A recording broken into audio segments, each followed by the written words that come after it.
के अध्यक्ष, केंद्र सरकार में मंत्री श्री जयंत चौधरी जी, सांसद श्री राजकुमार सागवान जी, मंत्री श्री अनिल कुमार जी, पार्टी के प्रमुख पदाधिकारी श्री त्रिलोक त्यागी जी, गुलाम मोहम्मद जी, आज मेरे साथ इस मंच की शोभा बढ़ा रहे मेरे बहुत पुराने साथी अशोक यादव जी, हमारे विश्वविद्यालय के दिनों के हमारे मित्र साथी राजेंद्र शर्मा जी, मेरे करीबी साथी सुरेंद्र त्यागी जी, पार्टी के महामंत्री और पूर्व सांसद मधु नागर जी, और आज के कार्यक्रम की अध्यक्षता कर रहे राजेंद्र पाल त्यागी जी, जो चौधरी चरण सिंह जी के साथ जिन्होंने बीकेडी से अपना जीवन शुरू किया था। मैं सभी का जो रह गए और जो साथी संचालन कर रहे हैं उन सभी का धन्यवाद करते हुए मैं अपनी बात प्रारंभ करना चाहता हूँ। अब से ठीक 52 साल पहले 9 अगस्त 1974 को चौधरी चरण सिंह जी लोकदल बना रहे थे।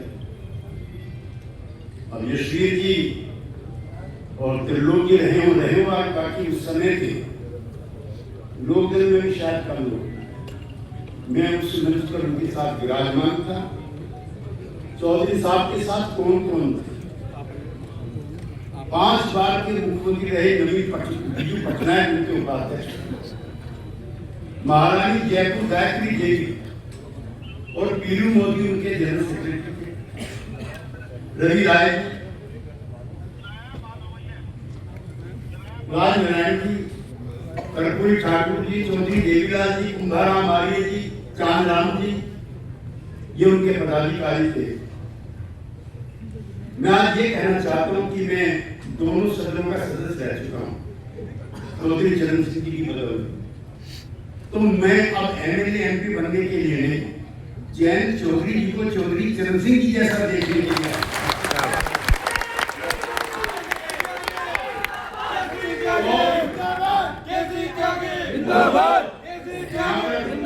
उपस्थित है, उनसे भी मैं कहना चाहता हूं 2 घटनाओं का तो मैं चश्मदीद रहा हूं, 77 का और 89 का।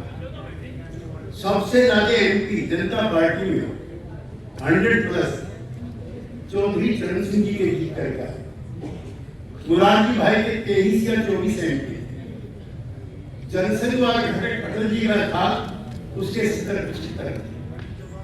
चौधरी साहब चाहते थे और हम भी चाहते थे कि चौधरी साहब प्रधानमंत्री बने, क्योंकि उत्तर भारत के वो इंचार्ज भी थे जहां सबसे ज्यादा इंक्लूडिंग इंदिरा गांधी भी चुनाव हारी थी और हराने वाले भी लोकदल के नेता हमारे नेता राजनारायण जी थे। लेकिन दुर्भाग्य वो अस्पताल में भर्ती हो गए, टिकड़े में जो दिल्ली में चलती है वो चली, और अंत में चौधरी चरण सिंह जी को मुरारजी भाई के पक्ष में मतदान करने के लिए, उनका चयन करने के लिए मनोनीत किया।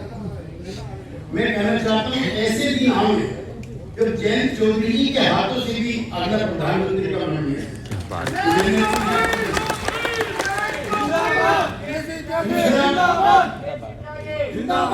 हमारे बड़े भाई नेता अजीत सिंह जी और मैं एक साथ लोकसभा आए थे 89 लोकसभा, और हम सब लोगों ने मिलकर के चौधरी देवीलाल जी को चुन लिया था।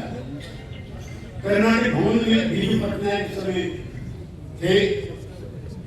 फिर आते आते सदन के अंदर नेता के चयन में उन्होंने खुद अपना दावा छोड़ करके और चौधरी देवीलाल जी ने वीपी सिंह जी को बनाया। मैं इन चीजों का जिक्र इसलिए करना चाहता हूं कि आप लोग गांव में जाओ, पहले जैसी फिजा बनाओ, ताकि आगे आने वाली पीढ़ी का कोई भी चरण सिंह, कोई भी देवीलाल ना हो करके कोई जयंत चौधरी हो, ऐसी इच्छा रियासत के साथ में पार्टी में शामिल हो। चौधरी साहब के ने बहुत कम उम्र में मुझे टिकट दिया, और यशवीर जी जानते हैं वो किसी को पैसा भी नहीं देते थे। मुझे पैसा ही दिए चुनाव लड़ने के लिए। और हापुड़ में वो कैसे चलेगा तो जयंत जी को भी उसका बुरा लगे। उनका मेरे 3 बेटे हैं, केसी त्यागी, किरण पाल सिंह और शरद यादव। ये तीनों चुनाव लड़ा रहा हूँ, इनको जीता। और उनमें सबसे लाडला केसी त्यागी है, ये चौधरी चरण सिंह का 1984 का भाषण। जो स्वर से निकलते हैं, जो गांव के सवाल निकलते हैं, ऐसा दौर भी देखा 47 में जब किसी देश आजाद हुआ है। गेहूं, चावल और शक्कर विदेश से आती थी। बंदरगाहों पे हमारे देश के लोगों की निगाह लगी रहती थी।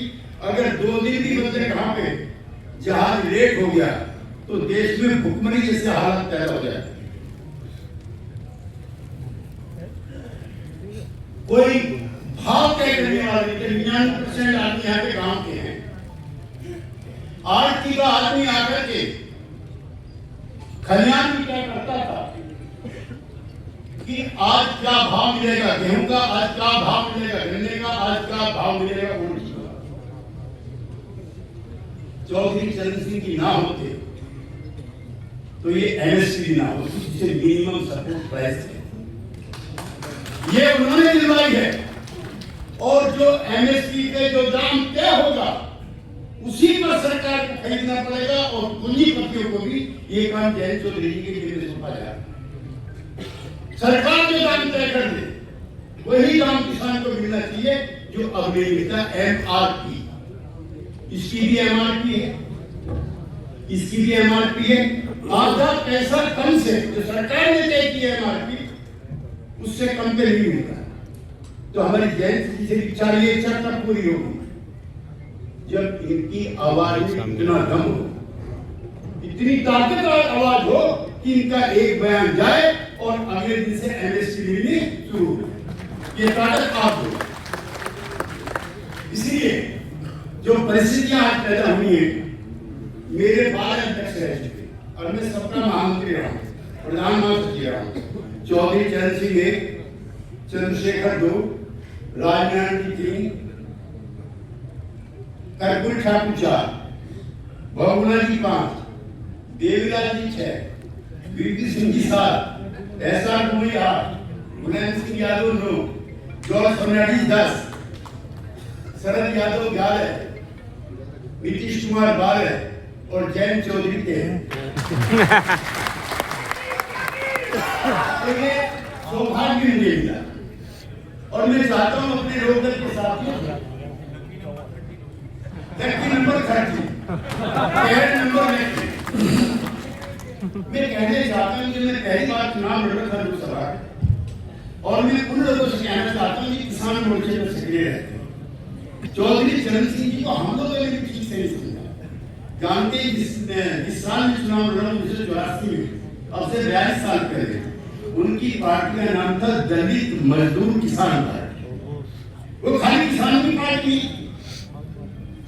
वो अनिल जी जो आपके पूर्वज रहे हैं डॉक्टर अंबेडकर, उनके भी सपनों की पार्टी। किसानों के साथ साथ जो आर्टिकल ट्रेड में लगे हुए लोग 14 साल के इतना बोलते थे उन्होंने दिखा दिया। गांव में जो दस्तकार थे कहां चले, गांव का तेली कहां है, गांव का जूता कारीगर कहां है, गांव का बर्तन बनाने वाला कहां है, सब के सब बेरोजगार होकर के शहर में रिक्शा चला रहे। चौधरी साहब चाहते थे कि उनकी ट्रेड गांव में विकसे। और एक चीज नहीं, किस चीज पर वो नहीं बोलते, उनकी जो किताबें हैं, उनका जो साहित्य है, और हम लोग जो हैं जब बैठते थे उनके पास तो लगता था जैसे मंदिर में किसी इश्क के पास बैठे। उनको याद करते हैं, मन की तकलीफ में होता है। और उन्होंने जिन परिस्थितियों में राजनीति की, मेरे घर पर एक फोटो है, शायद जयंत जी ने जो देखा होगा, 1947 में अंतरिम सरकार बनती है और उस समय मुख्यमंत्री हैं गोविंद बल्लभ पंत। सबसे प्रिय नेताओं में से एक है। 1947 की बात बता रहा हूँ। और उनके 3 पार्लियामेंट्री सेक्रेटरी, 3 पार्लियामेंट्री सेक्रेटरी जो भरोसेमंद होते हैं। 1 सीवी गुप्ता, 2 हाँ ये फोटो है सामने, ये देख लीजिए। 24 साल के बीच में और इनके बीच में जो है पीडी मोदी के पिताजी हैं, ये गवर्नर हैं सभी यूपी के, और इनके बेटे में 24 साल के साथ महामंत्री बनते लोग, इतनी बड़ी शख्सियत है। और तीसरे हैं लाल बहादुर शास्त्री। मैं तकलीफ के साथ ये कहना चाहता हूँ, आपसे नहीं कहना चाहता। सीवी गुप्ता 67 से पहले 2 बार मुख्यमंत्री बन गए। लाल बहादुर शास्त्री दर्जनों विभाग के मंत्री बन गए और प्रधानमंत्री बन गए। और 67 आते आते चौधरी चरण सिंह पशुपालन मंत्री बना।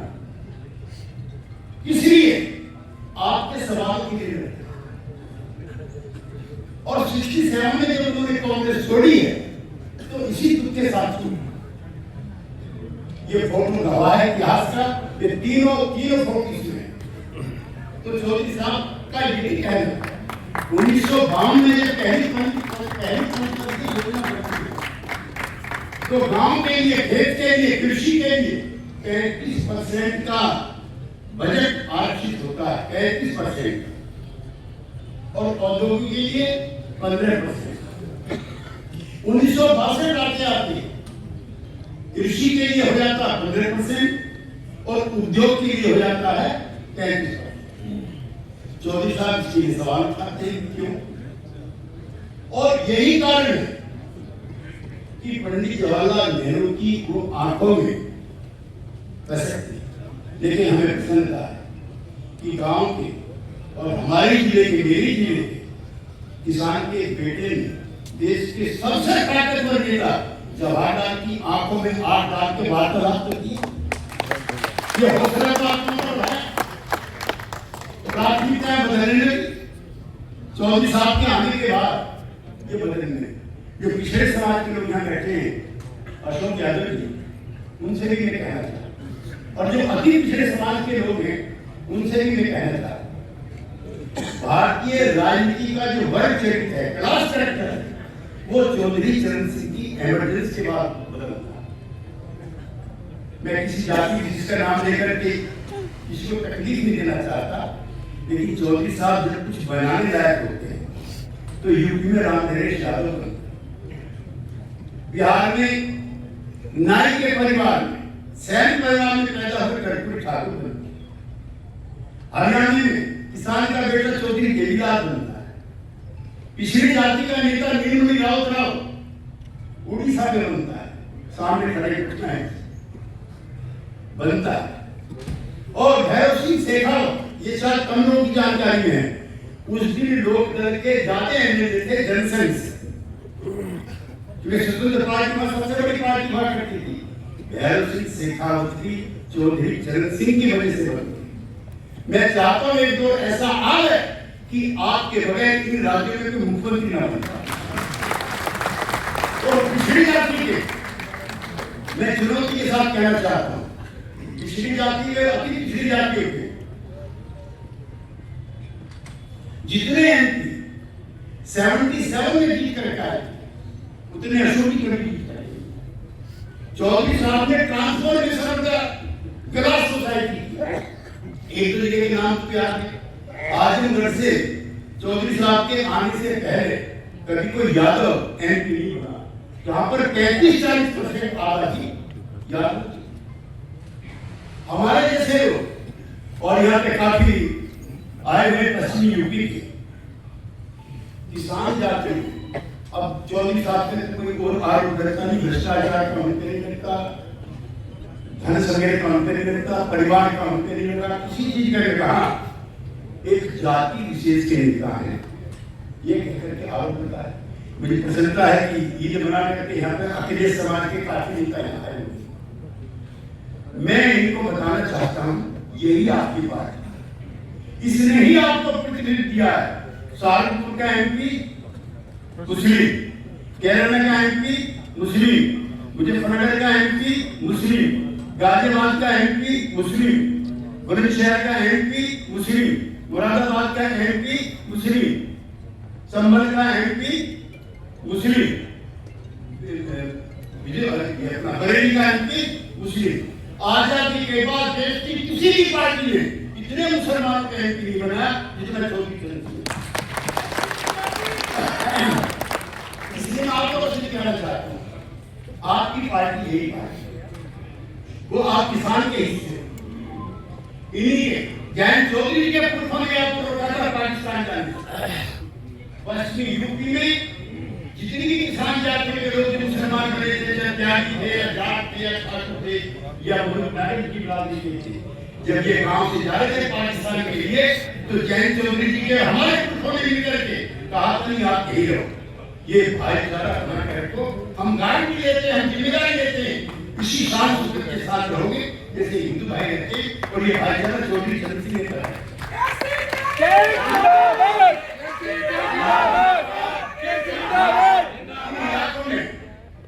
साजिश के तहत मैं अपने किसान भाइयों से कहना चाहता हूँ, मुस्लिम भाइयों, जब कवाल में भाईचारा टूटा तो लोग भी कमजोर हुआ, चौधरी हरि सिंह भी कमजोर हुए और आपकी भी ताकत खत्म। 2 या 3 पटक गया, उस समय 10 या 11। इसलिए जैन चौधरी तुम्हारा नेता है, लोकदल ही तुम्हारी पार्टी है, आओ इसमें रहो और अपनी हिस्सेदारी।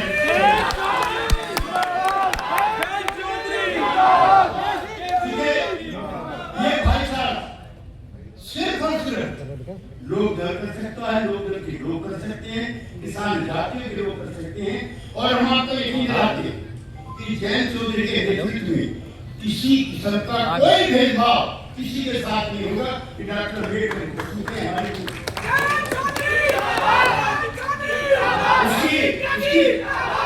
उसकी प्रस्तावना में लिखा कि भारत के हर नागरिक को irrespective of caste, religion, sex सबके बराबर अधिकार। आपके किसी के अधिकार में कटौती होगी, जैन चौधरी सबसे आगे होंगे, ये यकीन के साथ आप यहाँ से जाए। मैं बहुत और इसको लंबा नहीं खींचना चाहता, जयंती के कई सांस्कृतिक राजनीतिक कार्यक्रम होंगे, सांस्कृतिक तो आपके कम होते हैं। एक चीज मैं कहना चाहता हूँ कि ये भारतीय राजनीति का संक्रमण काम कर रहा है और जनता दल में मैंने, जॉर्ज साहब ने, शरद यादव जी ने, नीतीश कुमार जी ने और दिग्विजय सिंह, हम 5 लोगों की पार्टी में।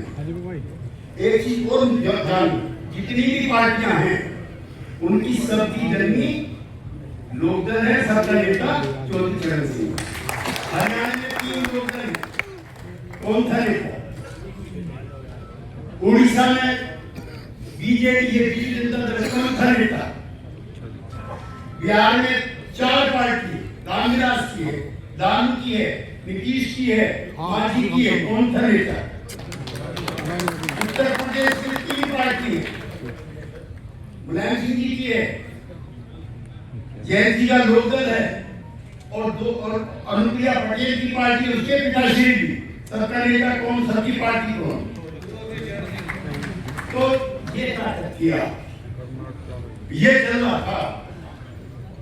कितनी पार्टियों के मालिक आप और सब एक नेता के नीचे। तो मैं इसको और नंबर नहीं खींचना चाहता, किसी फिर बैठेंगे, फिर लंबी सारी बात होगी। लेकिन जयंती में आपने चौधरी साहब की तस्वीर देख करके उसी जज्बे और उसमें को वापस चाहता हूँ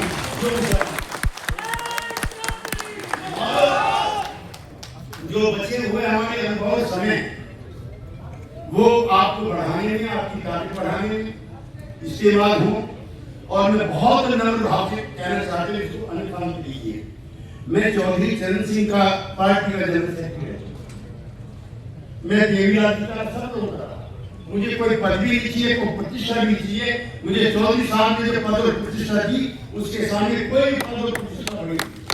हाँ, इतनी समय जरूर है कि चौधरी साहब जैसा नस्ल, उनके आसपास का जैन चौधरी दिखने लगे तो हमारी तपस्या पूरी हुई।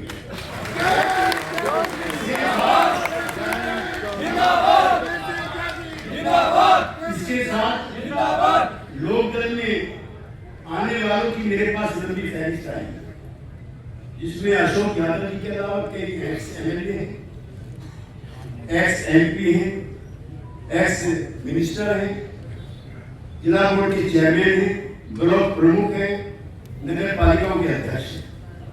2027 आते आते ये पार्टी ऐसी हो जाए कि जयंत चौधरी सबसे आगे बैठे हों कि उत्तर प्रदेश का मुख्यमंत्री कौन बने।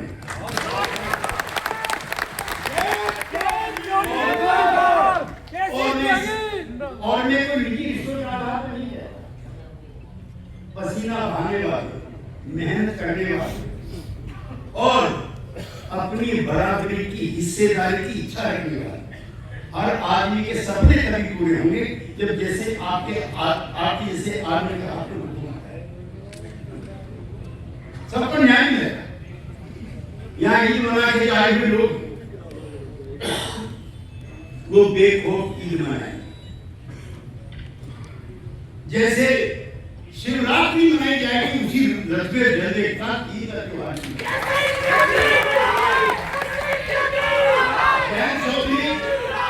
जयंत चौधरी के निजाम में कोई फर्क नहीं हो, शिवालय की आवाजें और ईदगाह से हुई आवाजें में कोई फर्क नहीं हो, कोई बंद नहीं हो। ये चौधरी के समय में हमने देखा, वो अपनी शहीद जाते थे। मुझे मुरादाबाद का घटना याद है, VP सिंह जी मुख्यमंत्री थे, जो चौधरी चरण सिंह की मानने वाली कौमें थी, 40 दिन तक चला है।